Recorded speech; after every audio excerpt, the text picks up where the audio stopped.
Hello दोस्तों, नमस्कार। आप सबका स्वागत है हमारे चैनल पर। मैं हूं राजेंद्र साहू और आप देख रहे हैं सुपर मास्टर। आज हम बात करने वाले हैं रसायन विज्ञान पर। और रसायन विज्ञान में हम बात करेंगे आज अम्ल, क्षार और लवण पर। जैसा कि आप लोग जानते हैं कि रसायन विज्ञान में अम्ल, क्षार और लवण का जिक्र होता है और विभिन्न एग्जाम में अम्ल और क्षार से लेकर क्वेश्चन आते रहे हैं। तो हम लोग अम्ल, क्षार और लवण के बारे में विस्तार से समझेंगे और एक एक पॉइंट को कंफर्म करते चलेंगे। बहुत हिसाब से समझेंगे। छोटे छोटे पॉइंट हैं अम्ल, क्षार, लवण में। बहुत जल्दी हम लोग नहीं, धीरे धीरे से समझेंगे और उनके पॉइंट टू पॉइंट समझेंगे। तो आज हम लोग पहले पढ़ेंगे सबसे पहले अम्ल के बारे में। अम्ल, जैसा कि जो अम्ल वर्ड है उसको अंग्रेजी में एसिड बोलते हैं।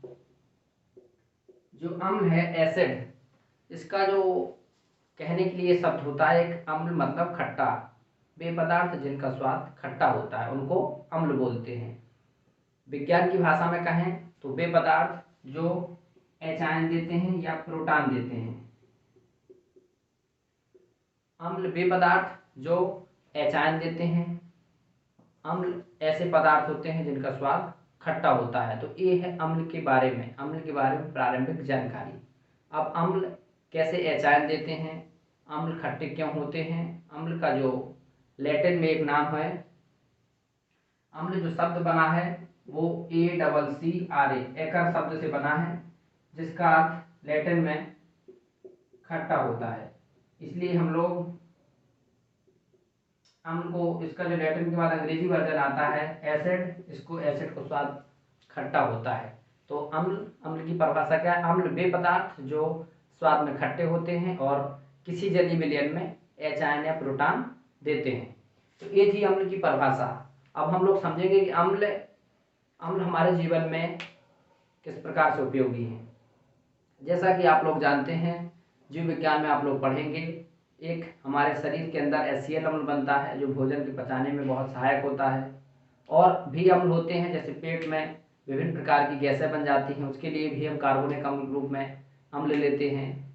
भोजन के परिरक्षण में अम्ल का प्रयोग होता है। और भी विभिन्न प्रकार की हमारे दैनिक जीवन की प्रक्रियाएं हैं जिनमें अम्ल की एक महत्वपूर्ण भूमिका होती है। अम्ल मुख्यतः दो प्रकार के होते हैं। हम लोग अम्ल का ग्राफ समझेंगे। अम्ल मुख्यतः दो प्रकार के होते हैं। जो अभी हमने समझा अम्ल की डेफिनेशन के बारे में, और हम लोग समझेंगे अम्ल के प्रकार। अम्ल मुख्यतः दो प्रकार के होते हैं। क्योंकि रसायन विज्ञान है, इसको हम लोग बहुत धीरे धीरे से समझेंगे। प्रबल अम्ल और दुर्बल अम्ल। शब्द से ही आप समझ पा रहे होंगे कि प्रबल का मतलब होता है जो दमदार है, जिसका प्रभाव ज्यादा है। और दुर्बल का मतलब जिसकी प्रभावशीलता, अभिक्रियाशीलता कम है। तो प्रबल अम्ल वे अम्ल होते हैं जो अम्ल के साथ, जो अम्ल है अम्ल की क्रिया तेजी से करते हैं, अभिक्रियाशील होते हैं। मतलब प्रबल अम्ल वैसे अम्ल जो अभिक्रियाशील होते हैं और जल्दी से अपने आयनों में टूट जाते हैं। और ऐसे ही हमारे दुर्बल अम्ल समझेंगे, ऐसे अम्ल जो बहुत जल्दी क्रिया कर लेते हैं और क्रिया करने में जो इनकी अभिक्रियाशीलता होती है वो कम होती है। तो ये थे हमारे प्रबल अम्ल और दुर्बल अम्ल। अब हम लोग प्रबल अम्ल में समझेंगे, जैसे कि HCl, जिसकी मैंने अभी जिक्र किया, H2SO4, HNO3, ये सब प्रबल अम्ल हैं और इनकी क्रिया बड़ी कठिनाई से होती है और जो अभिक्रियाशीलता है इनकी बहुत ज़्यादा होती है। प्रभावशीलता इसलिए, जैसे अम्ल है H2SO4 की बात करें, यदि इसकी थोड़ी सी भी बूंद पड़ जाती है तो उस स्थान की कलर बदल देती है और कहीं यदि शरीर में पड़ती है तो अंदर तक घाव बना देती है। मतलब इसकी अभिक्रियाशीलता ज़्यादा है। और ऐसे ही हम लोग देखेंगे दुर्बल अम्ल। दुर्बल अम्ल में देखेंगे हम, जैसे H2CO3, एसिटिक अम्ल। मतलब ये क्रिया करते हैं, बहुत जल्दी टूट जाते हैं और इसके साथ साथ जो इनके शरीर में किसी व्यक्ति के प्रभाव है तो उतना ज़्यादा नहीं रहता है। तो ये थे प्रबल अम्ल, HCl, H2SO4, HNO3, और भी हैं।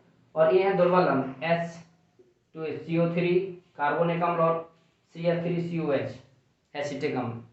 दुर्बल और प्रबल जो अम्ल होते हैं इनके अपने अपने कार्य होते हैं। जैसे कि आप लोगों ने पढ़ा होगा कि जब अम्ल वर्षा होती है तो यही अम्ल होते हैं, जैसे H2SO4 और HNO3, ये जो अम्ल होते हैं ये मिलकर के अम्ल वर्षा होती है इनसे। तो ये बहुत प्रबल हैं और जहाँ पड़ जाते हैं वहाँ का पदार्थ हो, कोई स्थान हो, पत्थर पे भी पड़ने से उसका कलर बदल देते हैं। इनकी प्रबलता बहुत ज़्यादा है, लेकिन ये दुर्बल हैं। ये उतनी जल्दी से क्रिया नहीं करते हैं, टूट तो जल्दी जाते हैं लेकिन इनकी क्रियाशीलता बहुत कम होती है। अब इसके बाद हम लोग देखेंगे कि जो अम्ल हैं मुख्यतः उनके क्या क्या सूत्र हैं। मुख्य जो अम्ल हैं, जैसे कि अभी हमने पढ़ा, इनके नाम पढ़ेंगे, क्या बोलते हैं इनको। पहला है हमारा HCl, इसको बोलते हैं hydrochloric acid, HCl hydrochloric acid. और हमारा दूसरा है H2SO4, इसको सल्फ्यूरिक एसिड या गंधक अम्ल बोलते हैं। इसके बाद हमारा आता है HNO3, इसको नाइट्रिक अम्ल बोलते हैं। ये मुख्य 3 प्रबल अम्ल हैं। इनके जो जो अभी मैंने बताया आपको, उसके बाद हम लोग देखेंगे ये प्रबल अम्ल हैं। इसके बाद हम लोग देखते हैं जैसे CH3COOH एसिटिक एसिड, इसके बाद HCOOH फॉर्मिक एसिड। अब इनके बारे में थोड़ा सा समझेंगे। HCl जैसा कि हाइड्रोक्लोरिक अम्ल होता है, इसको यदि हम लोग थोड़ा बॉन्ड तोड़ते हैं, इसके H और ये सिंगल बॉन्ड से जुड़ा रहता है, इसमें H आयन रहता है और इसमें N आयन निगेटिव रहता है। ये H2SO4 है, ये सबसे प्रबल अम्ल माना जाता है और इसकी जो क्रियाशीलता होती है बहुत ज़्यादा होती है। सल्फ्यूरिक अम्ल, जिसको हम लोग हिंदी में गंधक अम्ल बोलते हैं। HNO3 नाइट्रिक अम्ल, नाइट्रोजन का जो अम्ल होता है उसको नाइट्रिक अम्ल बोलते हैं। और इनका जैसे प्रयोग है, गाड़ियों की बैटरी में ज़्यादातर प्रयोग होता है, ऑटोमोबाइल की बैटरियों में सल्फ्यूरिक अम्ल का प्रयोग होता है। इसके बाद हम लोग देखेंगे CH3COOH, ये पहले देखिए एसिटिक अम्ल, इसका प्रयोग ज़्यादातर सिरका बनाने में किया जाता है, ये दुर्बल अम्ल है।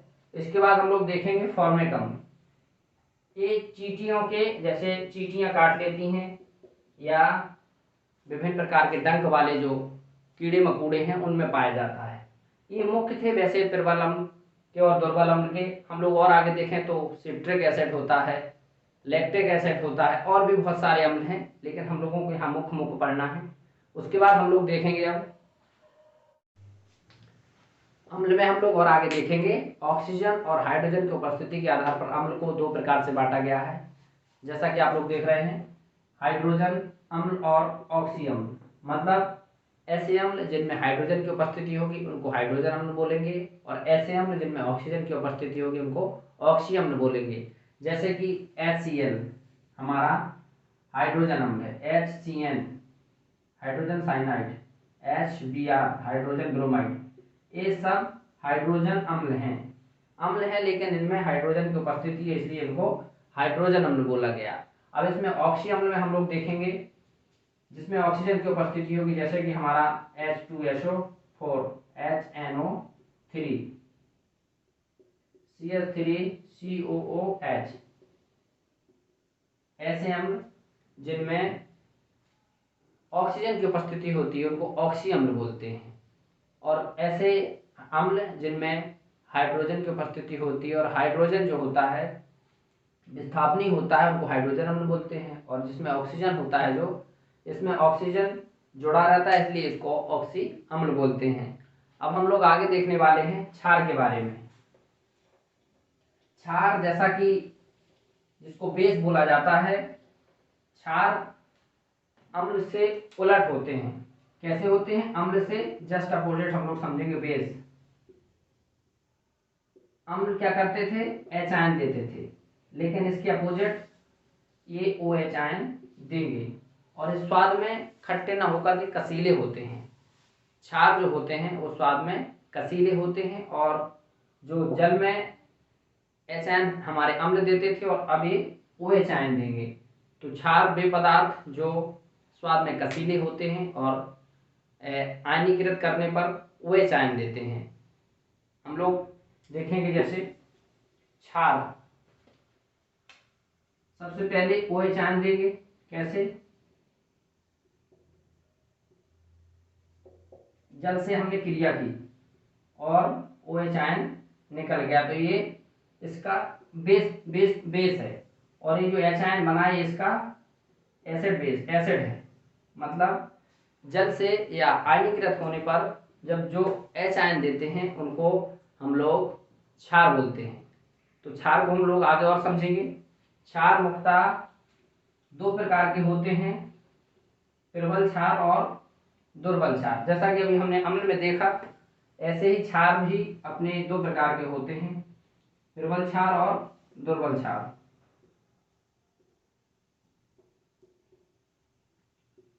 प्रबल क्षार और दुर्बल क्षार मतलब अम्ल की तरह इसकी भी परिभाषा है। बस ऐसे अम्ल जो बहुत जल्दी क्रियाशील नहीं होते हैं, जो अभिक्रिया बड़े मजबूती से साथ करते हैं, उनको प्रबल बोलेंगे। भाई अपने आप में जो अम्ल थे, अम्ल का जो पीएच मान था वो 0 से 7 था।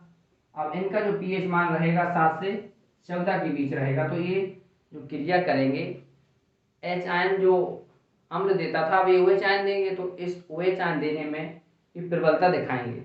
जैसे हम लोग एग्जाम्पल में समझेंगे, NaOH सोडियम के साथ ओ एच आयन जुड़ा हुआ है, तो इसकी जो क्रिया करेंगे Na और O H ion negative, Na positive होता है और ओ एच आयन नेगेटिव।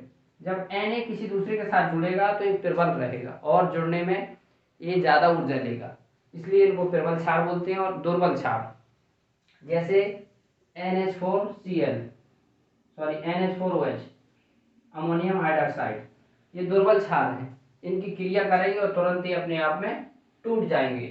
तो प्रबल क्षार क्या है? ऐसे क्षार जो क्रिया देर से करते हैं और जो मजबूती से आपस में जुड़े रहते हैं। और दुर्बल क्षार वे जो अपने OH आयन के साथ दुर्बलता से जुड़े रहते हैं और क्रिया करने पर तुरंत टूट जाते हैं, उनको हम लोग दुर्बल क्षार बोलते हैं। अब इसमें हम लोग क्षार की और अम्ल के बीच में एक चीज अब देखेंगे, हम ग्राफ बनाएंगे। जैसे कि ये हमारा ग्राफ हो गया, यहाँ से 0, यहाँ से 14, बीच में एक 7 नंबर का पॉइंट करेंगे।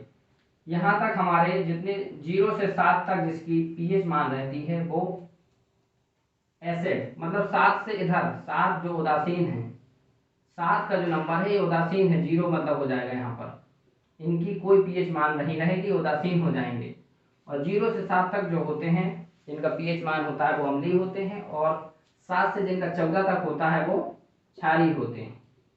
आगे हम पीएच मान की जब क्लास पढ़ेंगे तो उसमें बहुत अच्छे से समझेंगे पीएच मान के बारे में। बस ये जानकारी के लिए था कि जो एसिड होते हैं उनका पीएच मान 7 होता है, 7 से कम होता है, और जो क्षारीय होते हैं उनका 7 से अधिक होता है। आगे हम लोग देखने वाले हैं लवण के बारे में, क्योंकि अम्ल और क्षार जो मिलकर क्रिया करते हैं उससे एक लवण बनता है जिसको साल्ट बोलते हैं। तो अम्ल और क्षार की परस्पर क्रिया के द्वारा जिसका निर्माण होता है उनको लवण बोलते हैं। लवण जिसको अंग्रेजी में हम लोग साल्ट बोलते हैं, ये आपस में अम्ल और क्षार की क्रिया होती है। अम्ल और क्षार की क्रिया होने से हमारे लवण बनते हैं और जल मुक्त करते हैं। उदाहरण के तौर पे हम लोग पहले समझेंगे अम्ल। जैसे HCl हमारा अम्ल है और NaOH हमारा क्षार है। इसमें हम लोग समझेंगे कि H पॉजिटिव है और ये Cl नेगेटिव है। इसमें Na पॉजिटिव है, OH नेगेटिव है। तो इसमें जो क्रिया होती है रसायन विज्ञान में हम लोग क्रिया में समझते हैं कि जो H आयन होते हैं वो OH आयन के पास जाएंगे, पॉजिटिव और नेगेटिव मिलकर ही एक बॉन्डिंग बनाते हैं, प्लस प्लस कभी नहीं मिलेंगे। यदि कोई भी हम लोग कंपोनेंट देखेंगे, जैसे NaOH है तो इसमें हम लोग देखते हैं Na positive OH negative, NaCl है इसमें Na पॉजिटिव Cl नेगेटिव, मतलब प्लस और माइनस मिलकर ही कोई यौगिक कंपाउंड बनाएंगे। ठीक, तो हम लोग यहाँ देखेंगे जैसे OH आयन है इसका, तो ये OH आयन H आयन के पास जाएगा और ये मिलकर के जल मुक्त कर देंगे। अब ये हमारा Cl नेगेटिव है और Na पॉजिटिव है, अब ये मिलकर के NaCl, जिसको हम लोग साधारण नमक या साल्ट बोलते हैं। मतलब ये उदासीकरण की क्रिया कहलाती है। जब अम्ल और क्षार आपस में क्रिया करते हैं तो उससे लवण बनते हैं और जल निकलता है। तो ये थी लवण की क्रिया। लवण भी मुख्यतः हम देखें तो कई प्रकार के होते हैं। साधारण लवण होते हैं, संकर लवण होते हैं, मिश्रित लवण होते हैं। हम लोग सबसे पहले देखेंगे लवण के बारे में थोड़ा सा। लवण के बारे में हम लोग देखेंगे। लवण के मुख्यतः 6 प्रकार होते हैं, जैसे कि हम लोग पहले देखेंगे सामान्य लवण। ऐसे लवण जो प्रबल अम्ल और प्रबल क्षार की क्रिया से बनते हैं उनको सामान्य लवण बोलते हैं। जैसा कि अभी हमने आप लवणीकरण जो क्रिया बताई आपको, लवण की अम्ल और क्षार की आपस में जो क्रिया होती है, ऐसे ही इसकी क्रिया है। इसमें जो हमारा HCl है ये प्रबल अम्ल है और NaOH है हमारा प्रबल क्षार। मतलब प्रबल अम्ल और प्रबल क्षार मिलकर के क्रिया करेंगे और एक सामान्य लवण बनाएंगे। ऐसे ही हमारा अम्लीय लवण है, इसमें प्रबल अम्ल रहेगा और दुर्बल क्षार, जैसा कि NaOH दुर्बल क्षार होता है, बताया मैंने आपको। HCl होता है जो प्रबल अम्ल होता है, और प्रबल अम्ल और प्रबल क्षार की जब क्रिया होगी तो इससे क्या बनेगा, NH4Cl प्लस जल। इन क्रियाओं में जो लवण बनेंगे सबसे जल की प्राप्ति होगी। ऐसे ही जो क्षारीय लवण है, क्षारीय लवण इसमें दुर्बल अम्ल होगा और प्रबल क्षार। दुर्बल अम्ल और प्रबल क्षार की जब क्रिया कराएंगे हम, तो हम इसमें देखेंगे ये नेगेटिव में और ये पॉजिटिव में टूट जाएगा और हमारी क्रिया हो जाएगी ऐसे, मतलब CH3COONA, सोडियम एसीटेट और जल। ऐसे ही हम लोग देखेंगे मिश्रित लवण। जैसे कि मिश्रित लवण होते हैं उसमें एक से ज्यादा लवण मिले होते हैं, जैसा कि CaOCl2। व्यंजक चूर्ण या ब्लीचिंग पाउडर जिसको बोलते हैं, ये मिश्रित लवण है। इसमें दो और लवण देख लेते हैं हम लोग, संकर लवण और द्विक लवण। संकर लवण जो होते हैं, संकर का मतलब होता है ऐसे लवण जिनमें एक या एक से अधिक जो मिले होंगे। संकर का मतलब जैसे संकरण पढ़ते हैं, दो मिल करके कोई भी पौधा हो सकता है, कोई भी जीव होता है, क्रिया करता है तो संकरण बोलते हैं, हाइब्रिडाइजेशन बोलते हैं। इसी प्रकार से संकर लवण भी बनते हैं। और जैसे कि K4FeCN6 हमारा जो, इसको संकर लवण बोलते हैं। क्या, संकर लवण। और इसमें दो से ज्यादा मिले हुए हैं, अम्ल और क्षार दो से ज्यादा मिले हुए हैं, इसलिए सॉरी दो नहीं, मतलब दो मिले हैं इसमें, एक से अधिक, ये दो की कंडीशन नहीं, इसमें एक से अधिक अम्ल और क्षार मिलकर के आपस में संकर लवण का निर्माण करते हैं। इसमें आगे हम लोग देखेंगे द्विक लवण, जो कि एग्जाम पॉइंट ऑफ व्यू की दृष्टि से बहुत महत्वपूर्ण है। क्यों, हम लोग देखेंगे द्विक लवण का मतलब होता है इसमें, जैसे कि हमारा पोटास एलम जिसको हम लोग फिटकरी बोल देते हैं, इसको हम लोग द्विक लवण बोलते हैं। द्विक लवण, जैसा कि द्विक से मतलब ही समझ में आ रहा होगा कि जिसमें दो से अधिक लवण मिले होंगे। तो K2SO4 Al2SO4 का होल थ्राइस इंटू 24H2O। इसमें हम लोग देखेंगे एक लवण, और ये दूसरा लवण, और ये पानी साथ में जुड़ा हुआ है। तो ऐसे लवण को हम लोग द्विक लवण बोलेंगे। मतलब एक लवण ए है और दूसरा लवण ए है, इसको द्विक लवण बोलेंगे। संकर का मतलब होता है एक से अधिक अम्ल और क्षार का आपस में मिल जाना, संकर लवण। और दो लवणों का एक साथ मिलकर के कोई पदार्थ का निर्माण कर देना, ऐसे लवण का नाम होता है द्विक लवण। तो ये थे हमारे लवण। हम लोगों ने देखा अम्ल, क्षार और लवण। अम्ल के बारे में समझा, अम्ल कितने प्रकार के होते हैं। अम्ल के बाद हम लोगों ने देखा क्षार, क्षार कितने प्रकार के होते हैं। हमने देखा लवण, लवण कितने प्रकार के होते हैं। अब इसके बाद हम लोग देखने वाले हैं जो लवण होते हैं, कुछ ऐसे लवण हैं जिनका हमारे दैनिक जीवन में उपयोग होता है, जैसे कि NaCl है, आप भली बात ही जानते होंगे। ये नमक है, साधारण नमक बोला जाता है जिसको। इसके बिना हमारा जो भोजन है कंप्लीट नहीं हो सकता है, पूर्ण नहीं हो सकता है। उसके बाद CaOCl2, जिसको हमने बताया व्यंजक चूर्ण या ब्लीचिंग पाउडर। ये भी हमारे दैनिक जीवन में बहुत उपयोगी है, क्योंकि इसके द्वारा पानी को शुद्ध किया जाता है।